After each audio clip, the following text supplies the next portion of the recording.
Top quality और consistent performance के लिए सिर्फ सिल्वर पंप। टॉप क्वालिटी और कंसिस्टेंट परफॉर्मेंस के लिए सिर्फ सिल्वर पंप, नाम याद रखना।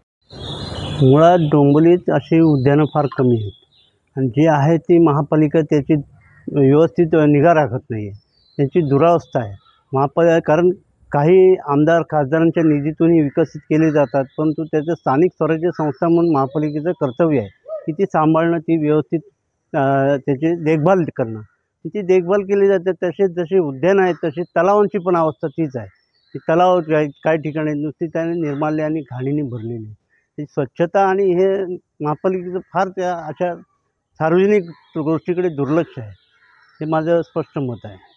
जवळजवळ 17 एप्रिलला ह्याचं कॉन्ट्रॅक्ट महापालिकेकडून संपलं होतं। कॉन्ट्रॅक्टर नेमलेला होता।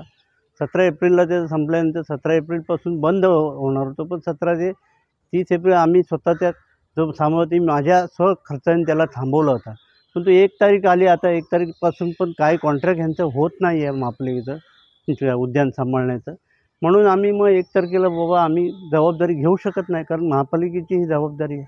पुढे त्याच्या पगाराची जबाबदारी, काय इथे काय घडली आघाडीच घटना, त्याला जबाबदार कोण? त्याच्यामुळे हे बंद होतं, अशी परिस्थिती आहे। कारण आता ही मे महिन्याची सुट्टी आहे, लहान मुलं खेळणार कुठे? ज्येष्ठ नागरिक वगैरे सकाळ संध्याकाळ फिरायला येतात, त्यांना हे उद्यान बंद असल्यामुळे फार कुचंबणा झाली होती गेले 8-10 दिवस। मागणी काय? मागणी काय नाही, मागणी हे महापालिकेने सातत्याने ह्याच्यावर लक्ष ठेवावं। महापालिकेने हे वास्तू या आहेत त्या महापालिकेच्या आहेत, ह्याची देखभाल आणि हे दुरुस्ती सांभाळावी महापालिकेने। नागरिक टॅक्स भरत आहेत, त्या टॅक्स भरण्याच्या ह्याच्यात नागरिकांना सुविधा मिळावी हीच आमची मागणी आहे।